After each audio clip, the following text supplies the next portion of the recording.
गणेश पुराण क्रीड़ाखंड अध्याय 12 श्री विनायक चरित्र। ब्रह्मदेव ने कहा, 7वें वर्ष लगने पर उस बालक विनायक ने स्नान कर मृगचर्म धारण कर लिया एवं दिव्य आयुधों को धारण किया एवं अपने दिव्य लीलाओं से अपने माता अदिति एवं पिता कश्यप को आनंद प्रदान किया। एक दिवस कश्यप आश्रम में काशी नरेश का आगमन हुआ। तदंतर काशी राज ने ऋषि कश्यप को प्रणाम कर अपने पुत्र के विवाह में आमंत्रित किया, किंतु कश्यप ऋषि ने विवाह में सम्मिलित होने में असमर्थता व्यक्त करते हुए कहा कि चातुर्मास होने के कारण वे अपने आश्रम के अतिरिक्त किसी अन्य स्थान पर नहीं रहते, किंतु आप मेरे स्थान पर मेरे पुत्र को ले जाएं। इस प्रकार माता पिता से आज्ञा प्राप्त कर काशी राज के साथ काशी की ओर बालक विनायक प्रस्थान कर गए।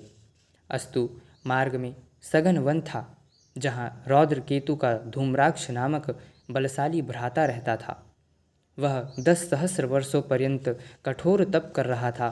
वह नित्यमेव सूर्य उपासना किया करता था। उसके इस तप से प्रसन्न होकर सूर्यदेव ने उसे एक अमोघ अस्त्र प्रदान किया था। उस अस्त्र की प्रकाश उस वन में सर्वत्र व्याप्त थी, जिसे विनायक ने देखा। तदंतर विनायक ने उस अस्त्र को पकड़ लिया। विनायक ने उस अस्त्र की सामर्थ्य को ज्ञात करने हेतु उसके हाथों में तोलकर ऊपर की ओर फेंका। तभी ऊपर गया हुआ वह अस्त्र भयानक शब्द गर्जना करते हुए धूम्राक्ष के ऊपर जा गिरा, जिससे धूम्राक्ष के देह के तत्काल 2 भाग हो गए।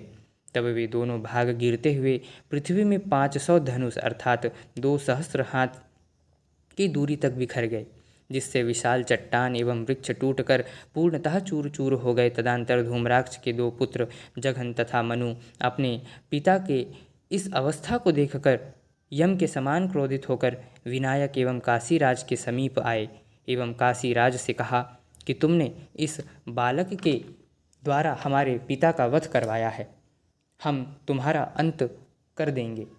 उनके वाक्यों को सुनकर काशीराज भयभीत हो गए एवं कहा कि मैं इस बालक को अपने पुत्र के विवाह हेतु लाया था।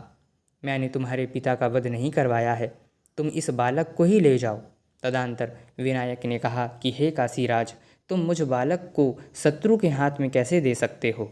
तदंतर वे दोनों असुर विनायक को खाने के उद्देश्य से मुख खोलते हुए उसकी ओर आए। तभी विनायक ने निश्वास से उन दोनों असुरों को उड़ा दिया, जिससे वे दोनों नरांतक के नगर में पृथक पृथक आंधी के द्वारा उड़ाए गए के समान जा गिरे। इस दृश्य को नरांतक के दूतों ने देखा एवं उन दोनों को मूर्छा से सचेत कर नरांतक के समक्ष ले गया एवं उन दोनों असुरों के द्वारा अपने पितृव्य अर्थात चाचा के मृत्यु की सूचना प्राप्त कर असुरों की सेना को विनायक का वध करने हेतु भेजा गया। तदंतर वे असुरगण विनायक के समक्ष जाकर विनायक से युद्ध करने लगे। तब विनायक ने अति भयंकर भीषण शब्द गर्जना किया, जिससे कुछ निशाचरों ने वहीं प्राण त्याग दिए।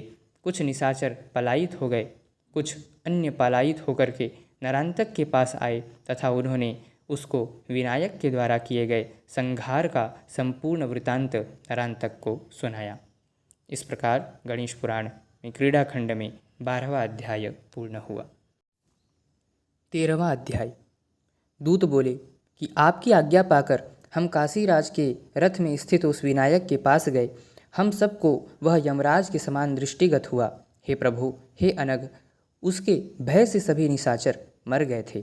आपकी कृपा से हम दूत जीवित रहकर आपके पास आए हैं। ईश्वर की कृपा से सिंही के समूह से सुरक्षित रहे हाथियों के समान हम जीवित रह रहे हैं। तीनों लोकों में ऐसे कोई पुरुष नहीं है जो उससे युद्ध कर सके। ब्रह्मदेव ने कहा कि उसके इस प्रकार के वाक्य को सुनकर वह नरांतक कहने लगा, तुम लोग का मनोबल इस प्रकार क्षीण कैसे हो सकता है? तुम इस प्रकार बालपन अर्थात मूर्खता की बातें कैसे कर रहे हो? वह बालक तथा मैं नरांतक, भला प्रलयाग्नि के सन्निकट पतंगा क्या पराक्रम कर सकता है? मूसक के खनन में क्या मेरू पर्वत गिर सकता है? तब उस नरांतक ने दैत्यों को काशीराज की नगरी में जाने की आज्ञा देते हुए कहा कि तुम लोगों को वहाँ लूट खसोट करनी होगी। जिससे कि वह राजा व्याकुल हो जाए। उस राजा के व्याकुल होने पर वह कश्यप का पुत्र भी व्याकुल हो जाएगा। वे दोनों व्याकुल नहीं भी हों तो भी तुम सब प्रयत्न करके उनका वध करना। तब उस नरांतक ने उन निशाचरों को अनेक प्रकार के बहुमूल्य रत्न, विशिष्ट प्रकार के वस्त्र तथा विविध प्रकार के शस्त्र प्रदान किए। तब वे उसको नमस्कार करके काशीराज के नगर को गए। वे सभी दिशाओं में व्याप्त होकर भी परस्पर संवाद करते जा रहे थे। उनमें से सेना नायक था, उसने भी उनको यह आदेश दिया कि हे दैत्यों, वह बालक विनायक तुम लोगों में से जिसको भी दृष्टिगत हो वहीं उसे मार दें, अन्यथा वह दैत्य मेरे द्वारा दंडनीय होगा। मैं उसका वध करूँगा। उसके द्वारा इस प्रकार आदेश दिए जाने पर उस काशीपुरी में 10 दिशाओं में वह सब प्रसारित हो गए। वह विनायक रथ में स्थित उस राजा के साथ काशीपुरी में गया, जो नाना प्रकार के ध्वजों, पताकाओं तथा रंग बिरंगे मालाओं एवं रंगोलियों से अलंकृत थी। तब आमात्यगण तथा नागरिक जन विविध वाद्यों तथा दुदुम्भियों के शब्दों के साथ अनेक प्रकार की पूजन सामग्री हाथों में लेकर विनायक के स्वागत हेतु गए। उन सभी ने भक्तिपूर्वक षोडशोपचार से विनायक का पूजन किया तथा राजा का भी पूजन किया। तब वे सभी काशी नगरी के अंदर प्रविष्ट हुए। उस विनायक के नगर में प्रविष्ट होते ही उसके दर्शन हेतु सभी वहाँ पर उपस्थित हुए। इस प्रकार सभी वर्णों के लोगों ने उसे विविध रूपों में उस विनायक का दर्शन किया। इस प्रकार विनायक के समान कोई भी नहीं था। जिस प्रकार एक ही पुरुष पिता को, भ्राता को तथा अन्य संबंधों में उस संबंधी को उस रूप में दिखता है, उसी प्रकार विनायक को वह सभी अपने दृष्टिकोण से अपनी भावना के अनुसार तत्त रूपों में देखने लगे। तब विनायक ने नगर के मध्य में विघंट तथा दंतुर नामक 2 महाअसुरों को देखा। उसने उन दोनों को बाल क्रीड़ा करने हेतु सादर आहूत किया। दूषित मनोवृत्ति के वे दोनों दैत्य बालकों के साथ आए थे। जब वे दोनों दैत्य आलिंगन का प्रयास करने लगे तो विनायक ने उनके दुराशय को जानकर उन्हें दंडित किया। उसने भी उन दोनों का आलिंगन करके हाथों में रखे पुष्प के समान उनको मसल कर चूर चूर कर दिया। तब उसने उन दोनों को भूमि पर फेंक दिया। वे दोनों 10 योजन तक भूमि पर फैल गए थे। काशीराज तथा वहाँ स्थित लोग यह सब देखकर आश्चर्य में पड़ गए।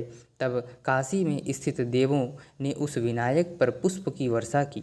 साधु साधु जय हो ऐसे शब्दों के साथ कुछ मुनियों तथा देवों ने उस अपनी माया से मनुष्य रूप धारण करके बाल लीला करने वाले विनायक की स्तुति की।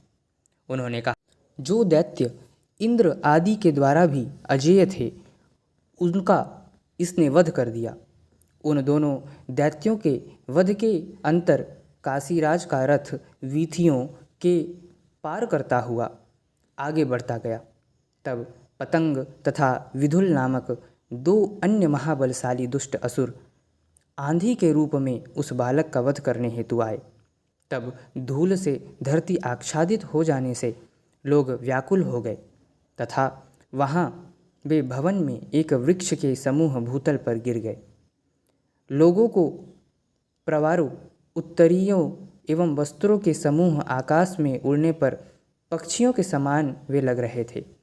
कुछ लोगों के सिर पर उशीर्ण जो पगड़ी थी वह भी उड़कर 10 दिशाओं में जा गिरी। वहाँ अत्यधिक कोलाहल हो रहा था, जिसके कारण कौन क्या बोल रहा है तथा कौन क्या कह रहा है कुछ भी ज्ञात नहीं हो पा रहा था। उस आंधी में काशीराज का रथ भी आकाश में जाने अर्थात उछलने उड़ने को उद्यत हो गया था, जिससे उस विनायक ने धरती में ही स्तंभित कर दिया। उस सम निर्बल मनुष्य भूमि में ऐसे गिर गए थे जैसे कि तट पर उत्पन्न नए वृक्ष, लता आदि बाढ़ आने पर नदी पर गिर जाती हैं।